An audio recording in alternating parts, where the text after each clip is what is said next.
Hi, my name is Sheridan. I am a former swimmer. I started swimming at Swim at Carolina when I was 6 years old and ended up swimming at Duke University for all 4 years. I recently graduated in May of 2018 with a degree in sociology, global health, and markets and management. A typical practice day. Swimming's a year-round sport, so we had doubles every day. We wake up at roughly 5:30 for 6 a.m. practice. We swim from 6 to 8, or swim from 6 to 7, do weights from 7 to 8, and then be back at the pool at 2:30 for 2:30 to 4:30 practice. So it was a lot of grinding nonstop, and it was pretty much all year. We got a week off. Swimmers in general, maybe just female athletes, but I don't want to generalize.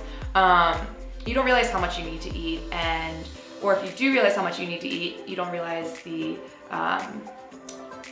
what is the right thing to eat. So I think that it took me a really long time, almost to my senior year of college, when I really understood that what certain foods worked with my body and gave me energy, and what other foods were not good at all. So I would say overall, the biggest challenge is really knowing yourself and knowing the proper foods that give you fuel. I really focused on eating a lot more protein and healthy fats, especially my senior year. I kind of cut down on my carb intake, or I would eat a lot of superfoods. So I would eat a lot of sweet potatoes and kale and eggs, peanut butter, chicken. That's really kind of what my nutritional breakthrough was kind of all about. I also started eating a lot more before practices. So even if it was a bite of a granola bar or something, having some sort of sugar and I guess it would be glucose or glycogen in my system before, that really helped my practices in general.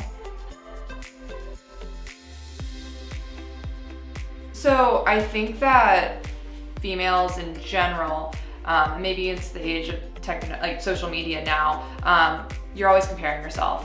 And I think that in a sport like swimming, it's heightened to another degree because you're in a swimsuit all day. Everyone can see your body. I think that there was pressure from the outside of how you thought you were supposed to look. And we had a team nutritionist, and our coaches were really supportive. They wanted us to eat. They didn't care how we looked. They were more focused on us being healthy, which is really important.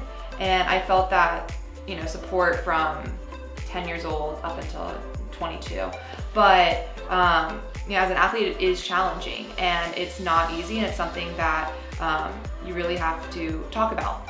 And if you don't talk about it, sometimes it can really just manifest in a really negative way. So personally, it's definitely a learning curve. You have to accept that you're a very strong individual and a strong woman, and having muscle is great, and being a swimmer, it might come with broader shoulders, but at the end of the day, that's not a bad thing. So there are definitely times in my career as a swimmer where I didn't eat enough. And I was training so much, and at the end of the year, when it really mattered how I performed, I didn't do as well as I wanted to. And it was hard to take a step back and realize that I wasn't fueling properly. And so that made me kind of just rethink everything that I was doing. And so I started eating more and eating at certain times, eating different things.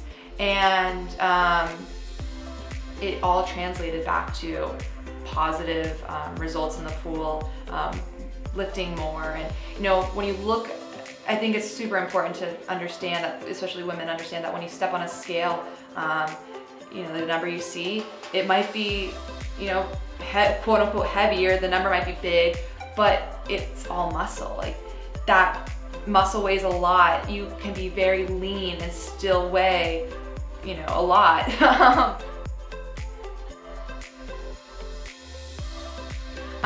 So I was fortunate that my parents were not swimmers. They knew nothing about swimming, and they never learned anything about swimming over my 23 years of swimming. But I saw a lot from, very intense parents and how that translated to their children. And I think that it's important for parents in any sport to take a step back and realize at the end of the day, it's a sport. It's not the end all be all. It's you get into sports because you have a passion for it and you love it, and maybe you're good at it, and it's something to do for fun. So I think that's the biggest takeaway I would say for parents is always just remember that your child's doing it out of their interest and out of their love of the sport. And I think that goes back to the athlete. As a swimmer, I sometimes question like, oh my gosh, it's so hard. Why am I doing this? And then you have to remember, I'm doing this because I love it. I'm doing it because I have friends in here, like in the sport, and it makes me happy. And I think that that's a really big lesson I learned, especially when I was in college. Swimming is the best sport. I love it. I'm so happy that my parents put me in summer league when I was 4, however old I was. But advice for younger kids, stay with it. If you like it, stay with it. It's not a sport that's easy. There's a lot of commitment. You have to sacrifice a lot, but at the end of the day, it's really worth it. I am still best friends with girls I swam with when I was 5 years old, and there are just wonderful relationships you make with coaches, parents, your teammates that are very, very strong. And so, take every moment, learn from everything. Swimming's a sport where you fail 95% of the time, and there's always a learning curve to it, whether you do well in a race or if you don't, there's always something you can improve upon. And I think that was a very unique